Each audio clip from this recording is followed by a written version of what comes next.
Tomabouli Yakande. Bonjour à tout le monde. Je vous remercie de me donner la parole. Derrière moi, je vois une date. Il faut d'abord rappeler l'histoire, pourquoi nous sommes ici aujourd'hui. C'est l'abolition de l'esclavage pendant la Révolution française. Donc ça s'est passé le 4 février 1794. Alors, juste 2 minutes pour dire l'importance de Nantes dans ce processus.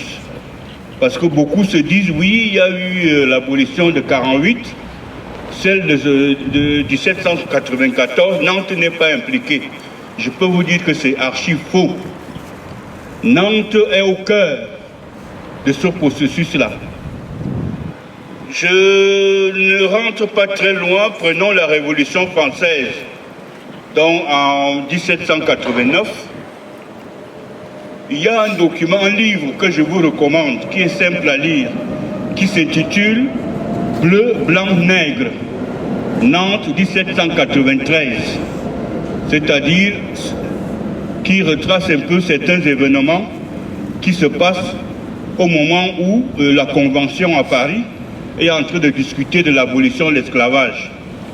Dans ce livre qui est écrit par Jean Danet, vous allez comprendre l'importance de la question noire à Nantes.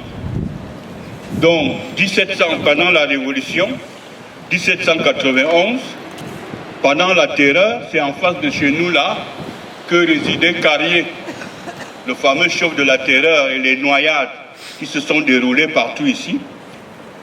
Vous allez aussi voir un document, je ne dis pas qu'il est amusant, mais il synthétise un peu l'histoire. C'est qu'à Nantes, on a fêté cette abolition de l'esclavage, et au plus haut niveau. C'est-à-dire le maire de Nantes de ce moment-là s'appelait Daniel de Kervégan.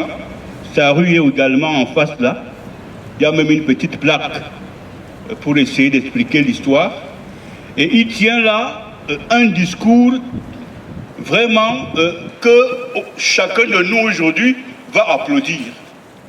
Où il dit, entre autres, les Noirs, vous êtes nos frères. Engagez-vous dans l'armée française. Venez nous libérer, nous vivons tous ensemble. Et dans les casernes de Nantes, c'est la fraternisation entre les Blancs et les Noirs. Grâce à l'abolition de l'esclavage, et c'est un document de haut niveau qui est signé du maire de Nantes. Malheureusement, l'histoire continue. C'est le même Daniel de Kervégan qui a célébré l'abolition de l'esclavage en emmenant les Noirs à aller se recruter pour aller combattre la Vendée. C'est le même avec la Chambre de commerce de Nantes qui va demander le rétablissement de l'esclavage. Alors ça fait rire, mais ce sont les duretés de la politique que nous apprend l'histoire.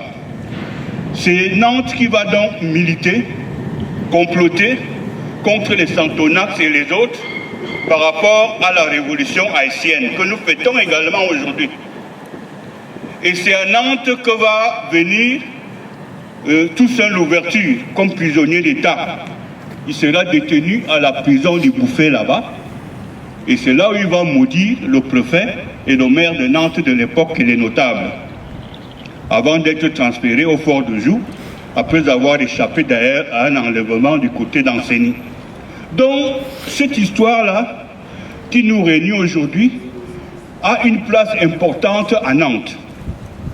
La Chambre de commerce va finir par obtenir le rétablissement de l'esclavage. Heureusement ou malheureusement, on ne juge pas l'histoire.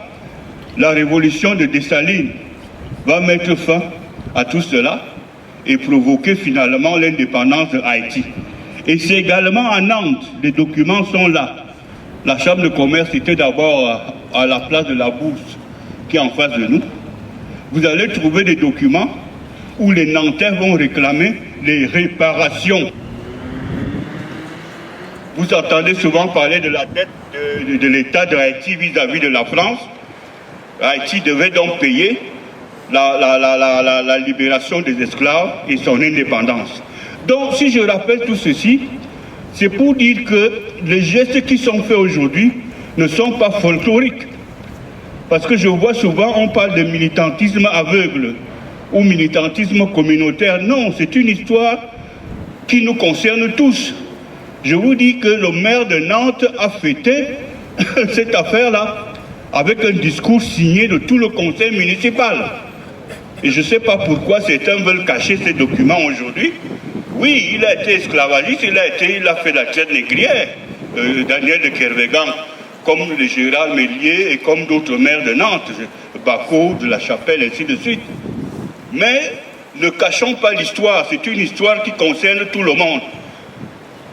Donc, je termine en disant que ces gestes répétitifs que vous voyez, ce n'est pas parce que c'est un membre de la communauté, je dirais, collective à Nantes, s'accroche à l'histoire.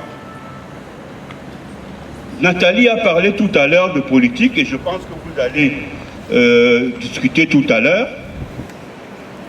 Vous savez, lorsqu'on est considéré comme un étranger, tout en l'étant un peu, on fait plus attention à ce qui nous concerne, entre guillemets.